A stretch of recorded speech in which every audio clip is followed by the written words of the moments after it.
Namingwit nga ni kami, nagpunta ng kabilang ibayo para maligo dini sa ilog.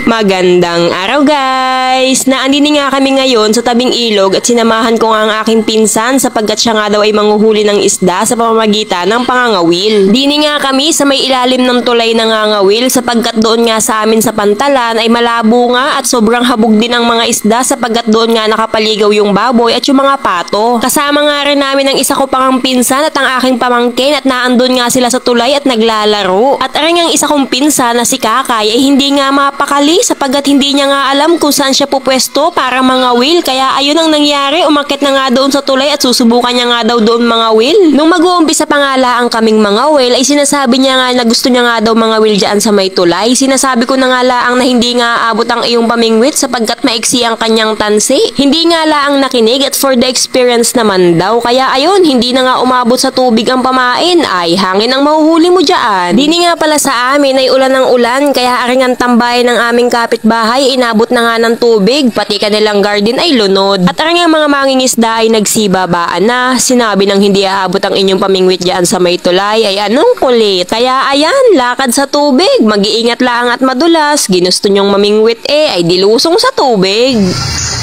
Yeah. Parang kakagat dito, hindi na nagpakain na. Kainan mga abi. Patay na yan. Inagat-agad. Mawi ka na? Wait lang. Nako. Ayun mo lang.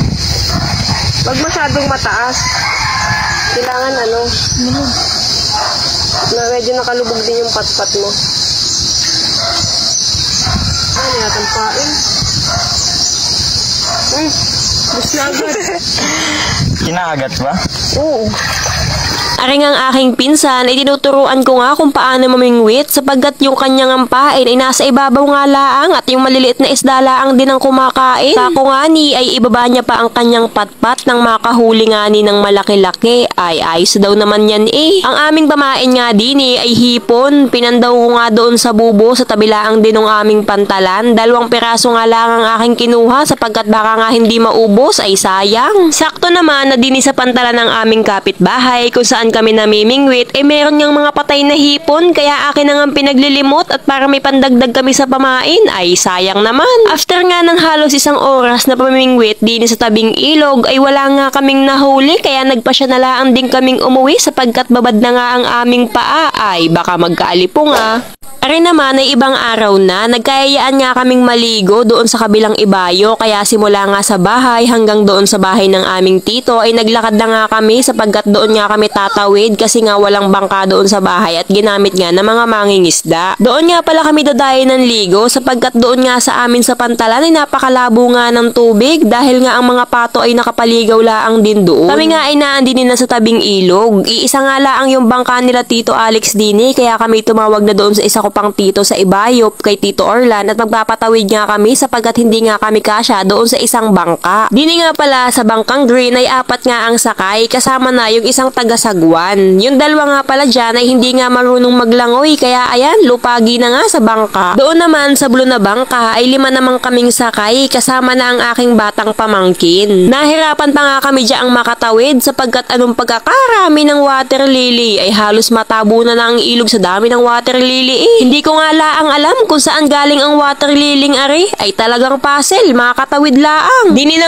nga kami dumuong sa pantalan ng aking Tito Orlan. Dini nga dapat kami liligo kaso nga laang sa laki ng ilog ay pati kanilang garden ay inabot na ng tubig. Kaya nga nagpasya na laang kami pumunta dini sa pantalan ng aking Tita Maricel at dito na nga laang maligo. At dahil naandini na nga kami ay pinasyalan na rin namin aring bang klase na sa tinagal-tagal na dini ay naging pasyalan at tambayan na din ng mga tao dini.